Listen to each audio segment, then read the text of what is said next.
Hey, this is Hillbilly with Rockstars Glued Radio, and I'm talking to the band The Fallen. How y'all doing today? Good, how you doing? What's up? Cool. So, now, where are y'all based from? Everywhere. Everywhere? Everywhere. Some of us are from, it's Cincinnati based, but, everybody's from Reading, a little bit everywhere in Cincinnati. Kentucky guy. Yeah. Oh, Kentucky? Yeah. Wow, cool. So, can y'all, just, say y'all's name real fast individually and what y'all do in the band? Yeah, I'm Tasha, and I am the singer. Skill, and I play guitar. Dan, and I play the mustache. Jay, I play drums. Melissa, and I play guitar. All right. So, how long have y'all been a band? Well, me and Jay played for 6 years, but as the five of us, The Fallen, it's only been 7 months. Mm-hmm. So, we're rolling with it. Oh, yeah. So, growing up, have y'all ever dreamed of being in the band and all that? That was the one thing I wanted to do when I was a kid. Ever since I was 12. Yeah. Yeah, I started when I was 10. I really got into heavy metal music and haven't looked back since. I was always in some kind of band or other, different kinds of music, like playing the fiddle. Irish and classical stuff. And the accordion. But I'm terrible at the accordion. No, but yeah, I've been. I don't know that I dreamed of being in a band as much as I always just assumed that I needed to be in one. Yeah, there you go. Oh, yeah. So I show up and they're like, "Okay, play." I'm like, all right. Let's play guitar, man. That's all I do. That's all I do. How did y'all meet and form The Fallen? Well, like I said before, me and Jay, we used to play in Chaotic Existence, so we've been based between me and him, and then we've known Skillet for a long time. Mm-hmm. And then I was a fan. Yeah, she was a fan. And then our drummer left, so we got her as a guitar player, which she goes to Roller Girls, if anybody knows Cincinnati Roller Girls. Oh. He dates Jungle Lacey. Jungle Lacey from the Roller Girls, and we knew he played bass, so we're like, well, we need a bass player, bring this guy in. Yeah, she threw it up on Facebook, like, oh, we need a bass player, and I was like, send me your music. And I was kind of creeped out by that because one of our first meetings was touching mustaches, so... Yeah. Oh yeah, that was like a couple of years before I joined the band. Like we were one of the first times we hung out. It was a CRG after party, Roller Girls, and she had put on like one of the mustaches that they have a little mustache vending machine, and we totally brushed mustaches. That was like really the first time we hung out. Skillet and I have been playing in countless bands together before we did this, so that's how we knew him. And when we had to switch me to the drums, we went ahead and talked to him and brought him back. So that's pretty much why he's here. Oh, cool. Yeah. So, how did y'all come up with the name The Fallen? That was her bright idea. I don't know, I just thought of it. I was like trying to come up with something that's generic, I guess, and that everybody would like because we're all way too different to... We just figured, you're drunk, you're going to fall, so we are The Fallen because we will fall down at some point in the night. There could be a lot That's of one thing meetings. people don't realize is the hardest part of being in a band is coming up with a damn name. Oh, yeah? Yeah, it's like a mind-breaking process. Talking about processes, what's y'all's songwriting process? How does it come about? It's extremely well organized. So what we do is we yell at each other, and then we take breaks, and then somebody comes up with something, and then we slap it all together, and then we also drink. That's part of the process. Yes. So it's probably tax deductible. You gotta smoke like 1,000 packs of cigarettes. 1,000 packs of cigarettes per song. But that's collectively. We don't each smoke 1,000 packs. As an actual answer to that question, generally me or Joey will play a riff and then Jay will play some blast beat to it or something. What he does, and then throw some words in that bitch. It's fine. Yeah, usually lyrics are done last, but we try to get the songs as solid as we can before we try to add lyrics. Perfect. So, writing lyrics and all that, who does all the creative? That would be me. All right. Is there a song that you might say that you feel personal meaning to closer to than others? There is one which would be the EP, which is the last one standing, and it's pretty much about, fighting for your rights, whether you're gay, black, whatever it is that you're going through. It's fighting about the rights that you have as a person and what you need to do as a person to keep those rights. Oh, well, cool. So, what's y'all's musical influences as an individual musician and as a band overall? Mine personally would be Avenged Sevenfold, Kill Switch, anything like that is my influence. Oh, cool. Strictly Senses Failing Bayside, man. Cool. Metal. I listen to a shit ton of different kinds of music, so for this particular project, maybe Refused, Ministry, and Mr. Bungle. Good choices. I'd say my influences for drumming is probably like Slipknot, Suicide Silence, Killswitch Engage on Earth, Anything that's basically fast and heavy.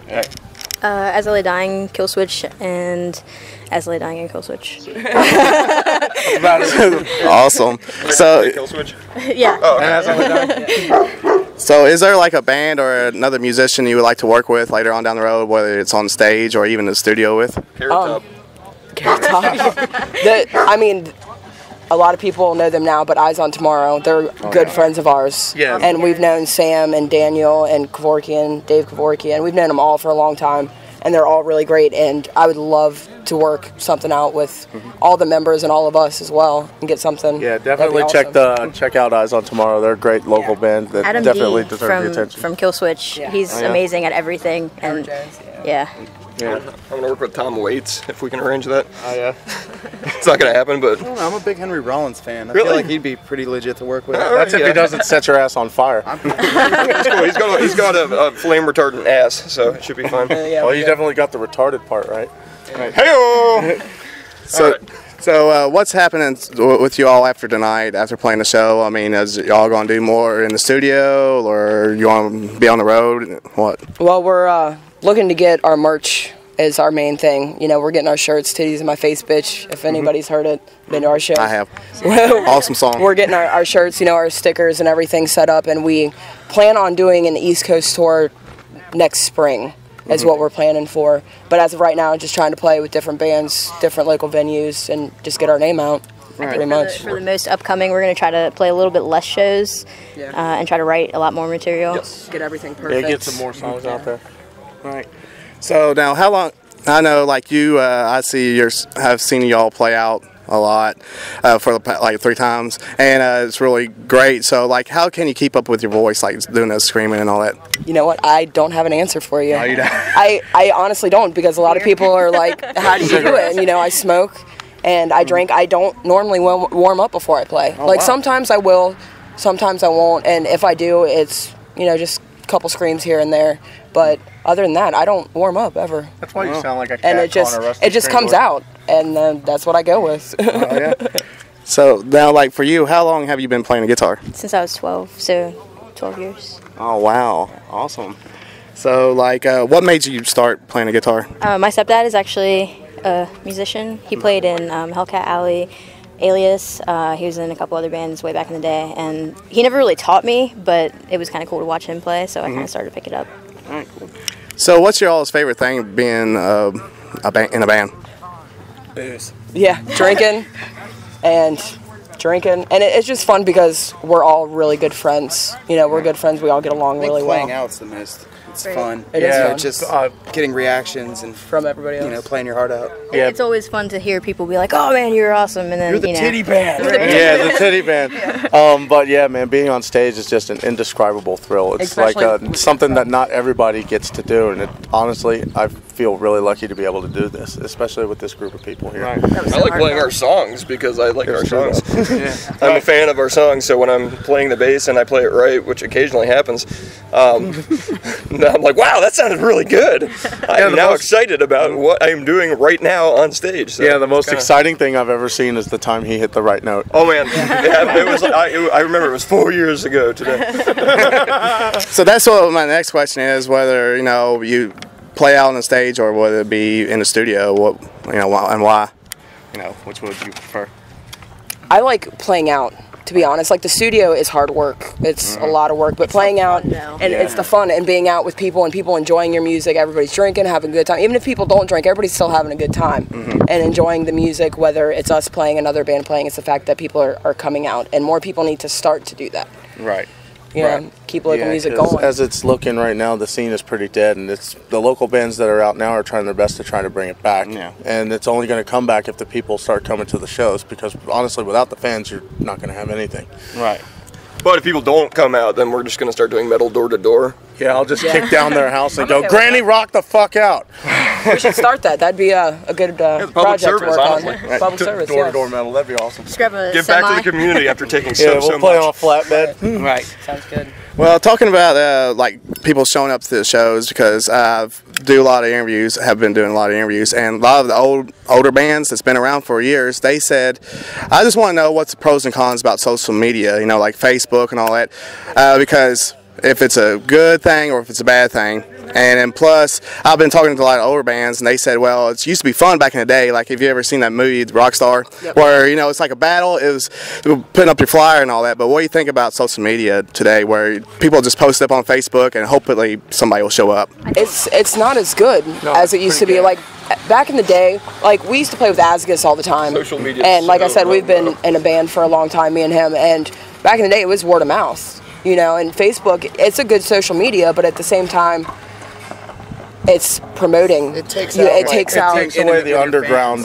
feel to everything. I think the biggest thing is most people will not look at their invitation or their event invitations, and you know, they won't really pay attention to what you're posting. Some people will, and you know, people will repost it, and a lot of times reposting does work. But I mean, you have to kind of count on those people to do it. And then when you use other ones like Twitter, I mean, that's kind of, if you can get a following on Twitter, then somebody will see it. But other than that, I mean, you're kind of on your own. You know. I feel like when you create an event, it gets like lost in this wash of people complaining about their dishes or like lolcats or whatever. And so like you with regard to social media, if you want to get people interested, I've found that you have to send them a message directly. You can't just like slap it out there. People see an event and they're like, oh, I don't know, and then they forget about it. So you have to. That actually doesn't work either, because I send out 150 messages on Facebook to people, and I had maybe like 20 responses. I remember how I used to discover bands. I'd be walking down the street and hear somebody jamming in some abandoned building or a place like that. I miss that element of it. The social media aspect of it kind of takes that away. So there's really no underground scene anymore. Everything. The flyers, you know, and going to different venues and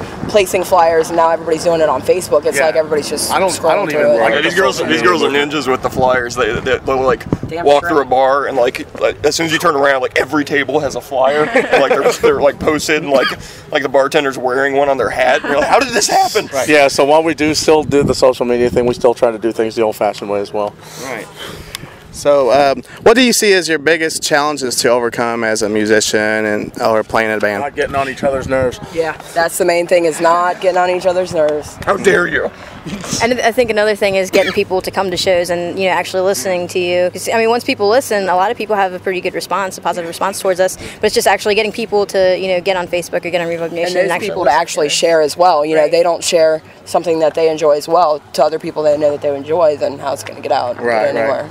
Yeah. What about you? I mean, I think the biggest challenge is getting people interested, or at least getting their attention and keeping them focused. Because a lot of people, they'll come out to like one show and then they like forget about you. But we've got a couple of people, a fair amount of people that come to every single show, and they're awesome. Yeah. And so it's like we get a bit of a dedicated following. And if we can keep building on that, we'll actually probably have a decent crew here in a little bit. I think we've got a lot of people that show up, which is nice. Another pretty big thing is, you know, Cincinnati doesn't really have that good of a metal scene. So the metal bands, seriously, make Cincinnati weird. That's my campaign. Like, you know how like Austin has keep Austin weird? I think we're going to actually have to manually work on Cincinnati and make Cincinnati weird. So I'm on it. So, well, what sites can people find you on besides Facebook? That would be the one to talk to. We're on Bandcamp, Reverb Nation, YouTube, and I think TuneIn. It's a beta site, but we put our stuff on there. And up your volume here soon. Yeah, and everything is whatever the site is / The Fallen Cincy. Now, how can how do you people spell Cincy on that? CINCY. There you are. Yep, why? I know everybody asks me why you put Y on it, but yeah, that's so. Where can people find your music? You know, if they want some. On all the sites. Yeah. On all the sites. Yep. Or come to a show. Come to a show. We personally hand out demos at every show, and they're always free. Awesome. So I just want to say thank you for taking your time out to talk to me, and I'll let you know when this aired and everything. So I got one more question. I'll let y'all go. What does music mean to you?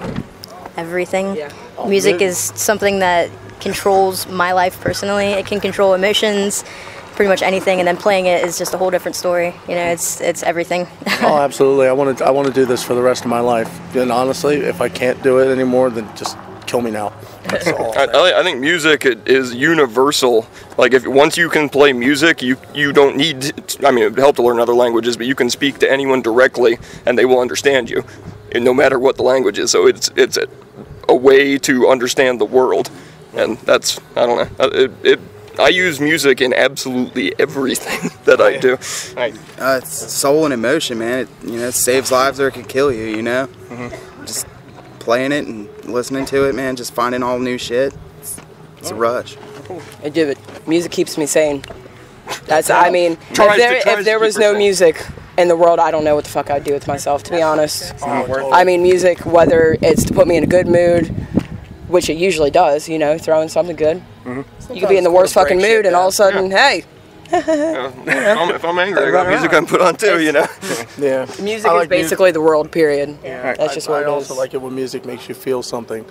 You know what I mean? Like, if it brings a tear to your eye or if it makes you smile, as long as you feel something from it, then awesome. I like it when music makes you feel flat and emotionless and dead inside, which is why I listen to a lot of Yanni. That's because you're a soulless bastard. Yeah, exactly. It just Dan is a soulless it sets me up bastard. for a nice, clean murder spree. Well, I just want to say thank you. Is there any quick shout outs and where are you going to be playing at next after tonight? After tonight, we will be playing next Saturday at Thompson House with Detrimental. Eyes on Tomorrow will not be there, unfortunately, but Simple Crow. And, I mean, we're basically at the Thompson House almost every week. As right now, we'll be playing WM Fireworks at Thompson House. The 31st, we'll be at the Thompson House also with Synapse Effect. They're from Atlanta, Georgia. Oh, cool. Yeah. So, I mean, we'll be around everywhere. Just keep an eye out. Shout out to Hellbilly. Thank you. Titties and bear. And every band, music band that is trying to make this scene work. Shout out to Cincinnati Roller Girls because hi, Hi. I can see you through this microphone. Titties and beer. Titties and beer, titties and beer, titties and beer, titties and beer, titties and beer, titties and beer, titties and beer, titties and beer. Yeah, you know. Thank you. We are the Fallen, and you're listening to Rockstars Glue.com.